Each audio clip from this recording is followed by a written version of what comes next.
5 days left.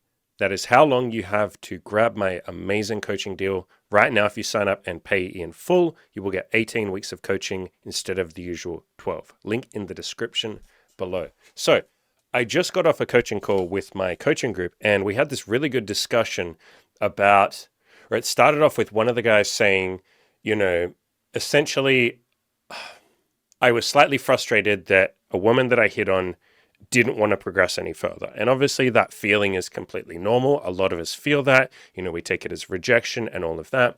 But we had this really great discussion where I got him and the rest of the group to sort of think about the idea of, would you really want to never get rejected ever again? And a lot of people say that they don't like rejection. A lot of us feel like we don't like hearing the word no. And I've got plenty of content on my channel about reframing rejection and not calling it a rejection. Someone saying no to you is really them saying yes to themselves. They're saying yes to what they want. And just because that doesn't line up with what you want, that's not a rejection. They're not rejecting you. They're just rejecting your offer. You offered something or you asked them for something and they just said no to that. But they're not rejecting you as a human being. A lot of the time we think that we would love it if nobody ever rejected us. And so he and I and the rest of the group played this out to its conclusion. I said, what would it actually be like if nobody ever rejected you ever again? And we sort of thought about that and played around with that idea a little bit. And the very first thing that came up was I obviously said, well, that wouldn't be fair for anybody else.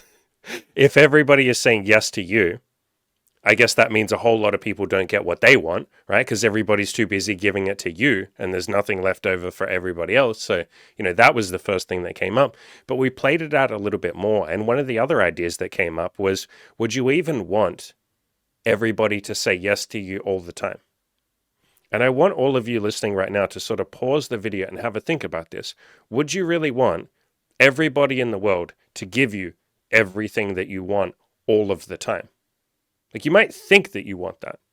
Or maybe you think, I'd just like people to give me what I want a little bit more. But let's just play with this little thought experiment a little bit. How would it feel if everybody on the planet gave you what you wanted? In other words, if you never got rejected ever again, if nobody ever said no to you, if nobody ever disappointed you, if nobody ever let you down, would you actually want that? What would happen?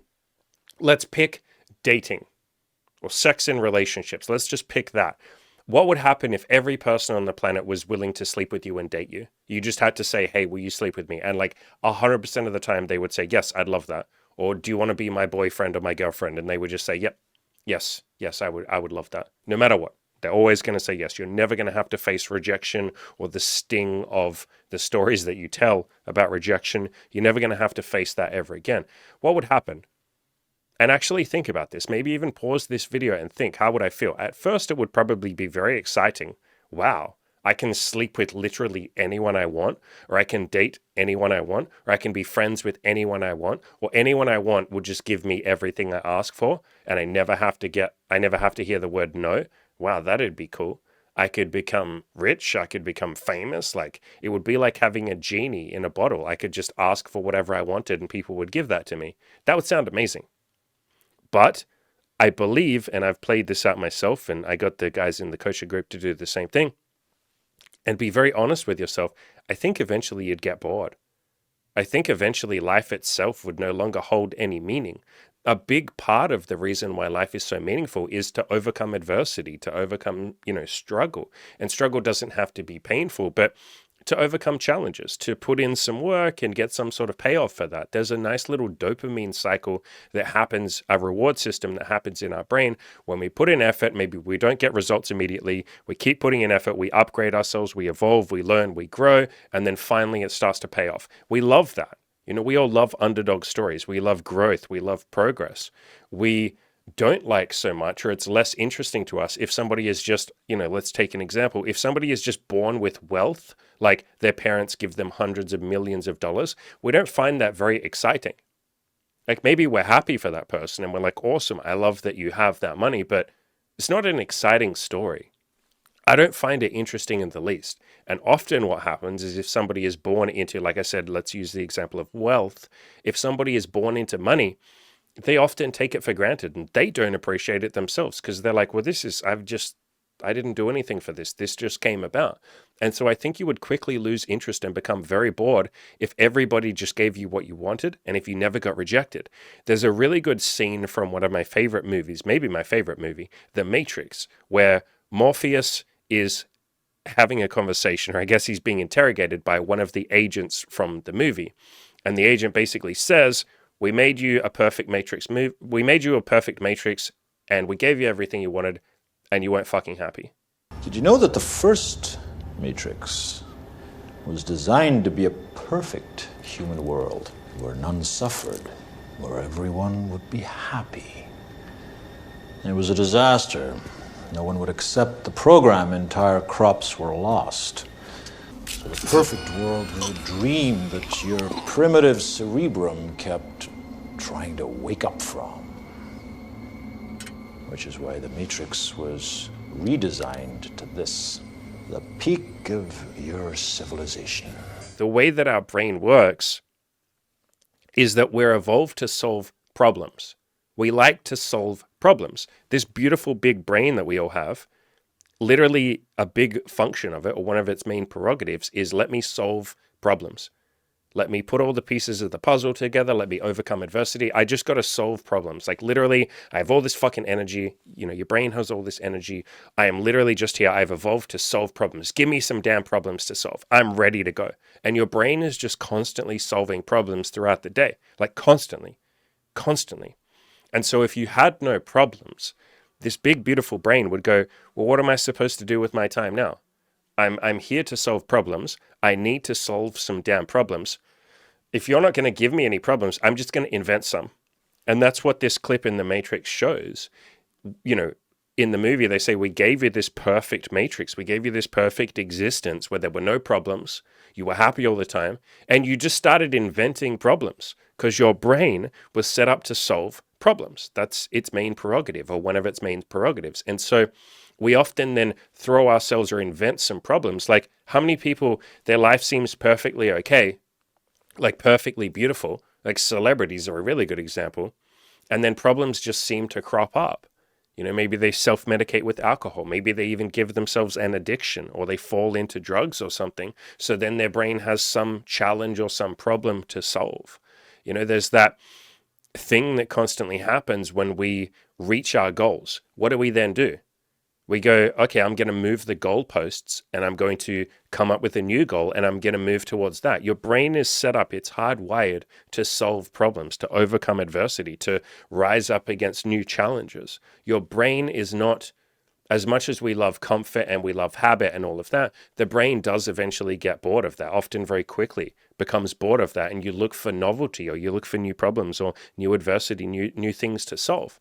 And humans love solving problems because we're so damn good at it. So even if every single person on the planet said yes to you and none of them ever rejected you, and you never had to face the sting of hearing the word no, which, by the way, the word no stops stinging. Rejection stops stinging when you reframe it, and, you know, all of the tricks that I talk about on this podcast. But, you know, you would quickly get bored if nobody ever said no to you ever again.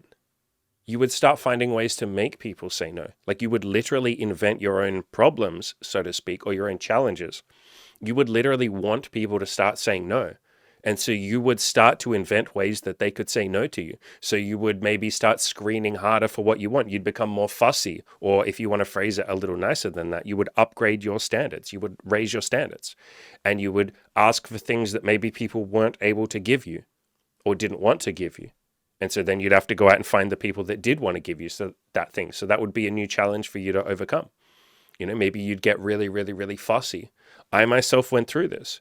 You know, at the start, I had no idea how to talk to the opposite sex. I had no idea how to have sex, how to get laid, how to have relationships. I had no idea how to do any of that stuff. I wasn't very good at it. And so I, at the start, was just happy for any woman to be nice to me. But as that started to get easier and easier, and as I worked on my own self-improvement, as I worked on my sex life, I got to a point, you know, I upgraded my Tinder profile. I learned how to talk to women outside. I learned how to love myself, and that was a big part of it for me. You know, I went through all of these things. I worked on my body. sex became relatively easy. And then I got to a point where sex was like stupidly easy. And I was having threesomes every single week. And it was at a point where I was like, okay, this is like no longer a challenge. Like, I know I just have to leave my Tinder running, maybe pay for a Tinder boost a couple of times a week. And within 1 or 2 weeks, I will meet a new woman and we'll have sex. And where's the challenge in that? And I raised my standards. I said, okay, what if I push myself to try a little bit of BDSM? What if I try some tantric sex, slow it down a little bit, get a little more spiritual with it? What if I try screening for women who are more attractive? What if I try going only for threesomes? What if I try going deeper with some of these women and I look for women who want something more than just, casual sex? Not that there's anything wrong with casual sex, but, I'm looking for the people that maybe want to connect on a deeper level with me. Or maybe I'm looking for the women that have more goals and they're more ambitious. And there will just by nature be less of those people out there. There's less super ambitious people out there as I start raising my standards for that. And I started to give myself these little challenges. How can I find a woman who's into this? How can I find a super ambitious woman? Could I have sex with 3 women at once? Could I have a foursome? Like, I gave myself these little challenges because the act of sex was no longer challenging. And so I invented my own hurdles or my own challenges or my own problems, if you want to call it that. And then my big, beautiful brain got to work solving those problems. And so that's what human beings do, right? We overcome a problem and then we go, okay, what's the next problem? And so again, I want you to really stop and think about what would it be like if nobody ever rejected me again? Like I said, we often get so frustrated or hurt by rejection or the stories that we tell about rejection. And, we make up stories or we tell stories of like what it says about us if people reject us. Oh God, it means that I'm going to be alone forever. We tell a lot of stories about rejection, but we get so caught up in that we go, I wish people would just say yes to me. Why do these people have to keep rejecting me? Like I said, go to the other extreme and say, what would it actually be like if nobody rejected me? You'd probably get bored pretty damn quickly. Like I said, guys and girls, right now for the next 5 days and 5 days only, if you sign up for my coaching program, you will get 18 weeks instead of the usual 12. There is a link in the description below to that. Don't miss out. Click that. We would love to have you. As always, go out there and crush those beautiful goals that I know you all have.